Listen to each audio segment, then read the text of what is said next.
seorang hamba ghafarallahu ma taqaddama min dzambi, yang telah Allah ampuni dosa-dosanya, baik dosa yang telah lalu maupun dosa yang akan datang. Jadi Sayyidatuna Aisyah radhiyallahu anha, dia tanya, ya Rasulullah, bukankah engkau yang manusia yang telah Allah ampuni dosanya, masuk surga tanpa hisab lagi, tapi mengapa kau masih amalan sampai begini lupa? Sampai lupa bahwa malam itu tempat istirahat. Maka Rasulullah SAW, Bapak Ibu sekalian, menjawab dengan jawaban yang diawali dengan kalimat yang mesra sekali. Beliau mengatakan, ya Humairah. Humairah itu apa? Panggilan Rasulullah untuk istri beliau Sayyidatuna Aisyah. Apa beliau? Wahai yang memiliki sisi kemerahan. Menunjukkan hadirin yang mulia, Nabi mengajarkan kepada kita seorang suami agar menyenangkan istri. Rasulullah SAW memanggil Sayyidatuna Aisyah dengan panggilan ya Humairah, karena memang beliau Sayyidatuna Aisyah itu memiliki sisi yang kemerahan. Maka jangan pula kita mentang-mentang istri yang hitam memanggil ya Saudah. Namanya menyakiti hati istri kita. Ya Saudah, sini. Jadi menyakiti hati istri. Suami yang baik selalu menyenangkan hati istrinya, berusaha semaksimal mungkin. Maka beliau mengatakan, ya Umairah, afala an akuna abdan syakur. Bukankah sudah semestinya aku ini menjadi hamba yang bersyukur? Jadi hadirin yang mulia, mana poinnya? Poin yang terpenting adalah Nabi SAW mengajarkan syukur kepada kita, syukur yang hakiki. Apa itu? Segala nikmat-nikmat yang Allah berikan kepada kita itu digunakan semuanya untuk semakin mendekatkan diri kepada Allah Subhanahu wa Ta'ala. Itulah baru yang disebut dengan syukur yang hakiki. Mungkin hari ini Allah Subhanahu wa Ta'ala berikan kepada kita kendaraan, kita gunakan untuk datang ke masjid, kita gunakan untuk datang ke masjid, kita gunakan untuk datang ke silaturahim. Maka barulah kemudian kita disebut sebagai hamba yang bersyukur, karena menggunakan seluruh nikmat yang Allah berikan kepada kita untuk kemudian mendekatkan diri kepada Allah Subhanahu wa Ta'ala. Masya Allah. Rasulullah SAW digambarkan oleh Imam Busiri menghidupkan malam dengan ibadah-ibadah, sehingga kita yang belum bisa meniru menghidupkan malam dengan ibadah itu beliau sebut dengan menjadi malamnya orang yang telah menghidupkan sunnah dengan malam dengan ibadah. Tetapi hadirin sekalian, kalaupun kita tidak mampu menghidupkan malam dengan ibadah, minimal kita hindari kemaksiatan di malam hari. Sehingga Al-Imam Al-Ghazali beliau mengatakan dalam kitab Ihya Ulumuddin, hatta nanti kata beliau, akhir zaman akan datang suatu masa hatta inna khairal ibadati an-naum. Sebaik-baik amalan di akhir zaman itu tidur. Kok bisa dia? Karena mungkin ketika kita bangun, kita malam maksiat, malam hari duduk ngobrol, menggibah sana sini, lain sebagainya. Maka lebih baik kamu tidur lagi, kita tidur lagi untuk menghindari yang kemudian disebut dengan dosa. Maka tidurnya dapat pahala, tidurnya menghilangkan letih lagi, tidurnya dapat ridha Allah Subhanahu wa Ta'ala. Karena tidur dengan niat menghindari maksiat. Kemudian saya teruskan dalam syair yang berikutnya, wa syadda min sawabin ahsya'ahu waqad tahtal hijarati kashfan mutrafat adami. Rasulullah SAW beliau sebagai panutan Imam Busiri beliau bersifat Rasulullah. Wasyadda sering sekali beliau mengikat perutnya min sawabin karena lapar ahsya'ahu lambungnya. Rasulullah SAW itu sering lapar sehingga digambarkan dalam satu hadis begitu banyak batu-batu mengganjal seperti itu. Waqawa tahtal hijarati, dan beliau menyelipkan di bawah batu kashfan mutrafal adami, di sela-sela kulit beliau yang indah. Jadi beliau adalah makhluk yang sempurna zahir batinnya, kulitnya pun kulit yang sempurna, tapi beliau tetap manusia yang memiliki sifat basyariah. Ya lapar, ya haus, sehingga ketika lapar beliau tidak mau minta sama Allah karena khawatir kemudian dia terima dengan kabul-kabul. Beliau selipkan di celah-celah perutnya batu-batu yang mengganjal lambungnya agar untuk mengurangi rasa pedihnya. Coba lihat Rasulullah Shallallahu Alaihi Wasallam. Maka suatu hari ketika beliau sholat, Allah di belakang beliau tepat Sayyidina Abu Bakar, Sayyidina Umar. Maka Sayyidina Umar mendengar ketika pergerakan antara rukuk, i'tidal, sujud, duduk, sujud, berdiri, mendengar suara-suara seperti tulang yang sedang bergesekan. Maka lepas salam, beliau tanya, ya Rasulullah, suara apa ini ya Rasulullah? Apakah kau sakit ya Rasulullah? Sehingga terdengar suara gesekan tulang dari pergerakan itu. Maka Rasulullah SAW membuka jubah beliau yang menutupi perutnya. Ternyata ketika itu Sayyidina Umar melihat betapa ada 7 batu sudah terganjal di perutnya Rasulullah, menunjukkan beliau sangat lapar hari ini. Maka Sayyidina Umar mengatakan, ya Rasulullah, ngapa kau tidak bilang? Kami sanggup, kami bisa memberi kau makan ya Rasulullah, memberi kau makan ya Rasulullah. Maka Nabi mengatakan, wahai umat, aku tidak ingin memberatkan umatku yang pertama. Yang kedua, aku lapar agar sebagai pengingat bagi umat-umat yang kemudian mereka lapar, mereka terhibur melainkan dengan adanya tunggu penangkapan mereka. Begitulah yang disebut dengan rahmatan lil alamin, bahwa Nabi kita sallallahu alaihi wasallam betul-betul rahmat untuk seluruh alam. Maka di sini Imam Busiri beliau mengatakan betapa laparnya Rasulullah sehingga ganjal. Dan beliau juga orang yang kemudian hidupnya dipenuhi dengan kesederhanaan, tetapi bila ada orang datang meminta bantuan, beliau tidak pernah ngomong tidak. Maka seorang ulama Syekh Abdul Aziz Ad-Dabbar namanya, beliau mengatakan, Nabi Shallallahu Alaihi Wasallam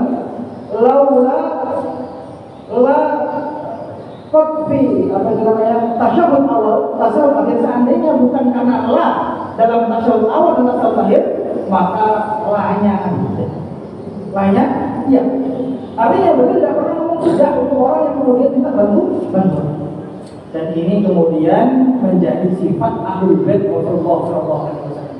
Bukan hanya Nabi, cucu beliau Sayyidina Hasan, Sayyidina Husain diriwayatkan dalam sahih hadis, suatu hari pernah sakit yang tidak sembuh-sembuh. Suatu hari datanglah Sayyidina Umar menjenguk sakit cucunya Rasulullah Hasan. Maka Sayyidina Umar mengatakan kepada Ali radhiyallahu anhu, Ali nazarlah agar sakit putramu Hasan Husain Allah sembuhkan. Akhirnya Sayyidina Ali nazar, aku nazar seandainya putraku Hasan Husain sembuh, aku akan puasa 3 hari selama 3 hari.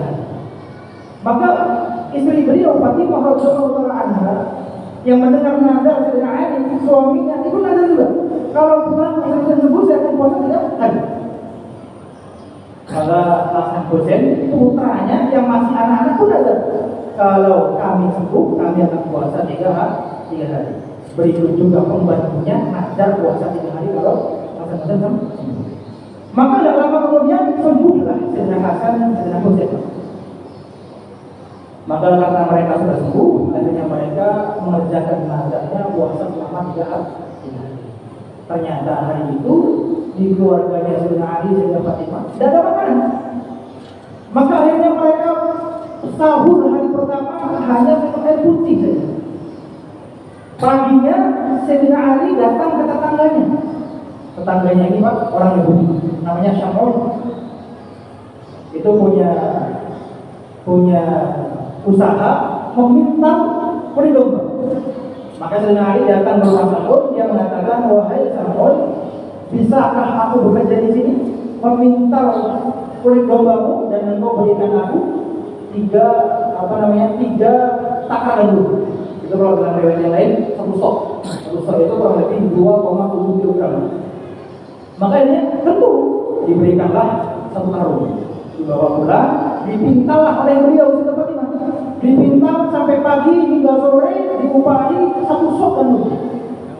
Setelah sore tiba, beliau masak roti ini, gandum ini dijadikan roti, dipotong menjadi 5 potong. Satu Sayyidina Ali, satu Fatimah, satu Hasan, satu Husain, satu pembantu. Maka mereka duduk di meja makan sambil menunggu datang maghrib. Begitu datang maghrib, Allahu Akbar, Allahu Akbar. Tiba-tiba ketika mereka mau makan, ada yang buka pintu. Assalamualaikum. Waalaikumsalam. Siapa? Kami orang miskin, belum makan sudah berhari-hari. Adakah kiranya di rumah sucinya Rasulullah makanan yang bisa dibagi kepada kami? Maka tiba-tiba Sayyidina Ali, oh ada. Sayyidah Fatimah ada kalah. Saya juga. Hasan Husain kami juga. Pembantunya saya juga. Hanya 5 potong itu diberikan kepada orang miskin yang tadi mengetuk pintunya rumah Sayyidah Fatimah radhiyallahu. Akhirnya mereka bermalam hanya dengan meminum air putih saja. Datang sahur hari yang kedua pun sama, sahur hanya dengan air putih. Paginya Sayyidina Ali datang ke rumah Syakun, ngambil pintalan lagi. Ketika sore hari tiba, dikasih gandum 1 sok, dibuat roti 5 potong.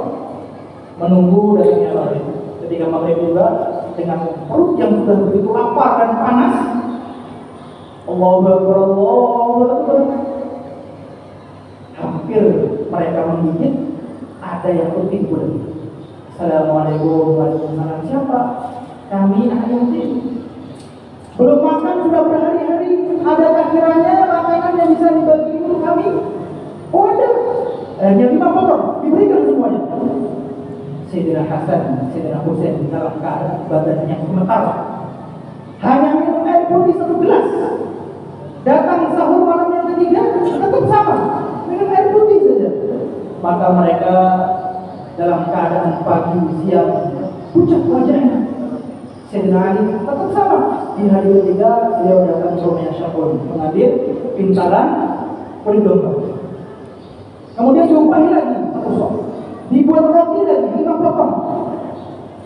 Maka mereka duduk di meja makan dengan menunggu datang azan maghrib dengan penuh harapan ingin segera makan potongan roti ini. Begitu datang maghrib, Allahu Akbar, Allahu Akbar. Hampir menggigit, ada yang tertidur. Masya Allah.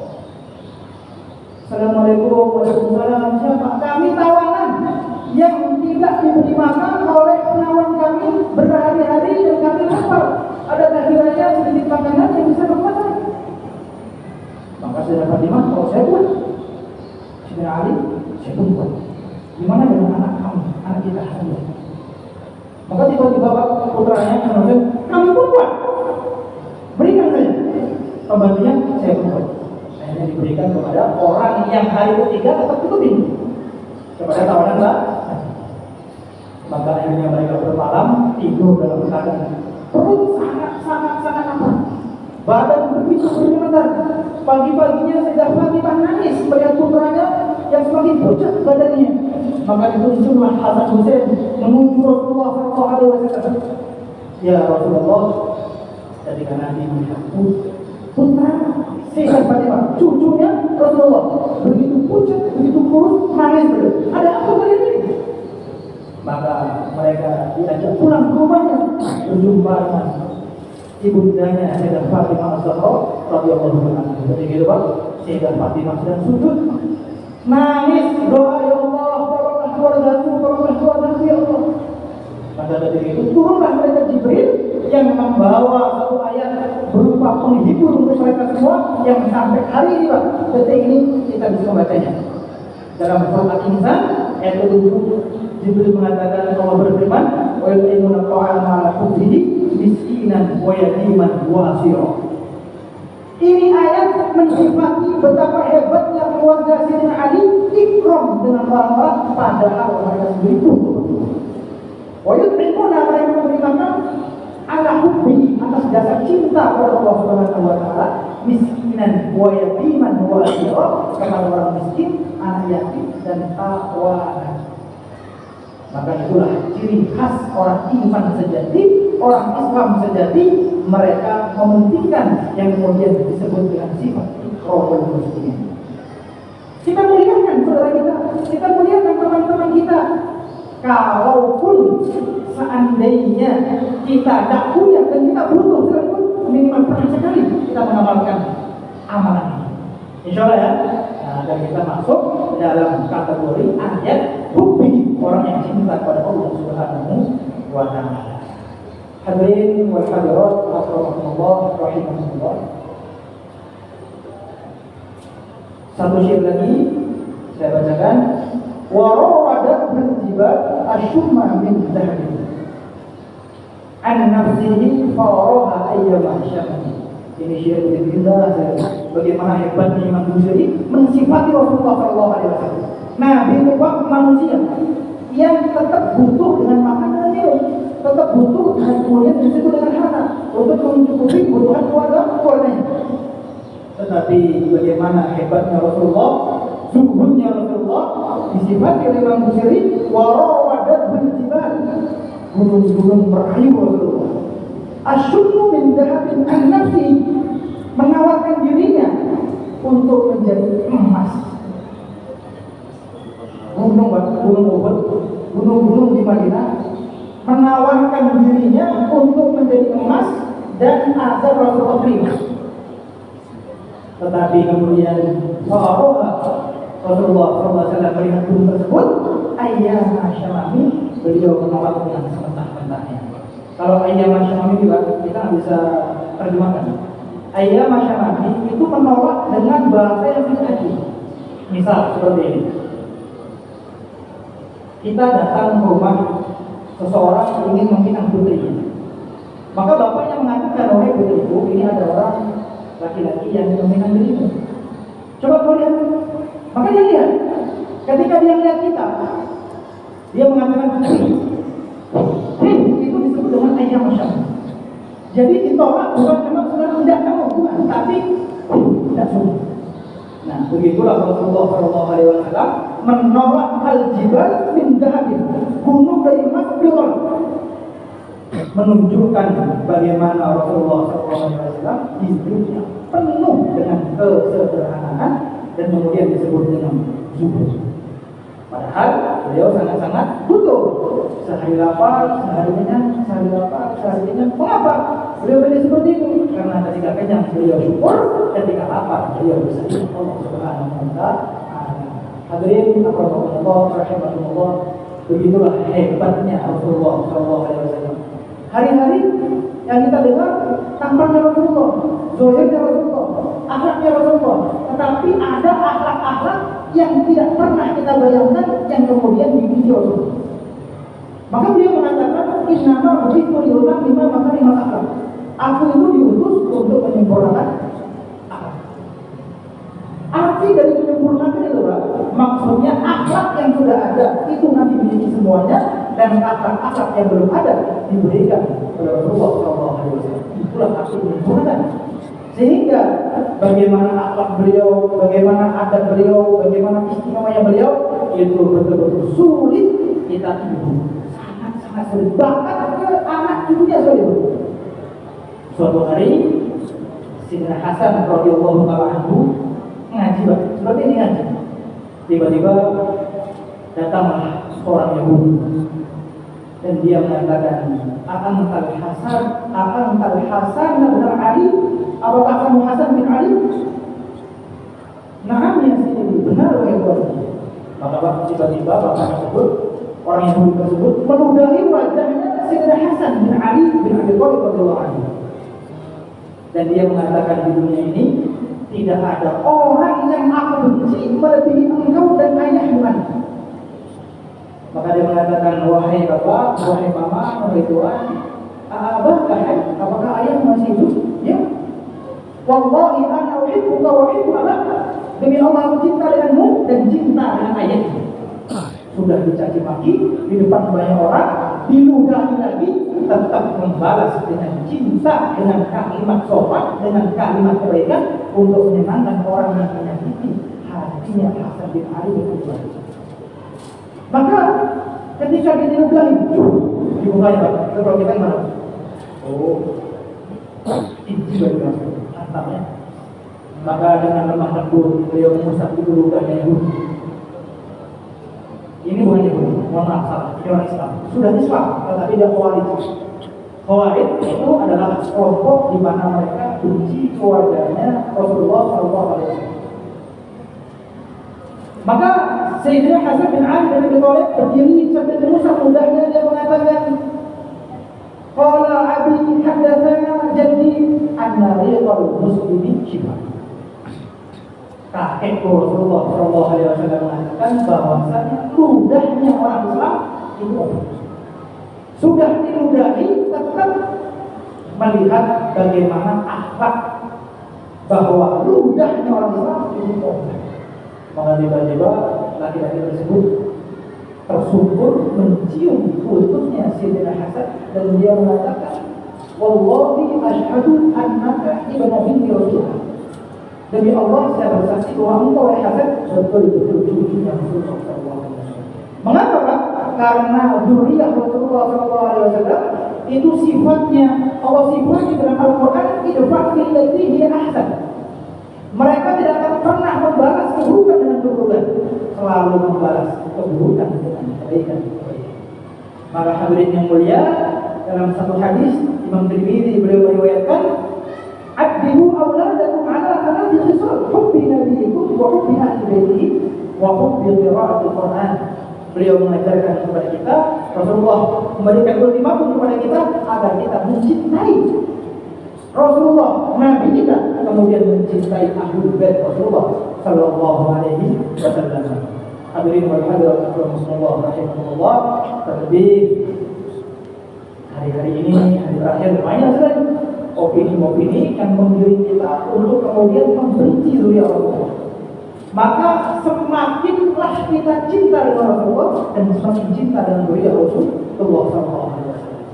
Karena dalam satu hadis sahih muttafaqun alaih, Bukhari Muslim sama-sama meriwayatkan hadis ini.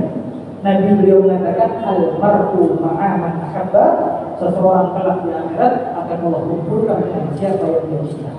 Kalau kita cinta dengan orang soleh, insya Allah kita pun akan kumpul dengan mereka dan kita akan digandeng tangannya sampai menuju surga Allah Subhanahu wa taala. Amin Allahumma amin. Maka Al-Imam Abu Yazid Al-Bustami beliau mengatakan, kun ma'allah wa illam takun ma'allah kun ma'aman ma'allah fa innahu yasiduka. Beliau mengatakan, jadilah orang yang senantiasa bersama Allah. Kalau tidak bisa Bapak Ibu sekalian, jadilah orang yang senantiasa cinta dengan orang yang bersama Allah.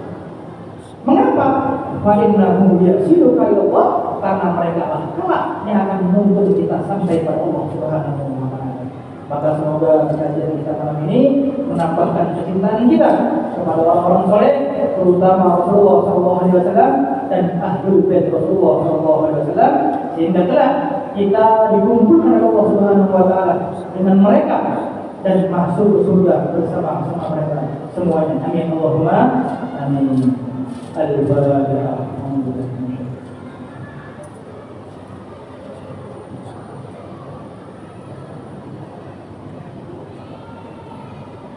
اللهم صل وسلم على سيدنا محمد وصل وسلم وبارك على سيدنا ابراهيم في العالمين انك حميد مجيد. اللهم اغفر لنا ذنوبنا ولوالدينا وارحمهما كما ربيانا صغيرا. اللهم فقهنا في الدين، فقهنا في الدين. الله حميد الكريم والدين الوسيل. اللهم اجعلنا من العلماء العاملين، اللهم اجعلنا من عبادك المخلصين. اللهم ربنا ورب المسلمين الى دينك ربا جميلا. اللهم اهدنا واهدنا واجعلنا سببا لمن اهتدى. ربنا اتنا في الدنيا حسنه وفي الاخره الحمد لله رب العالمين.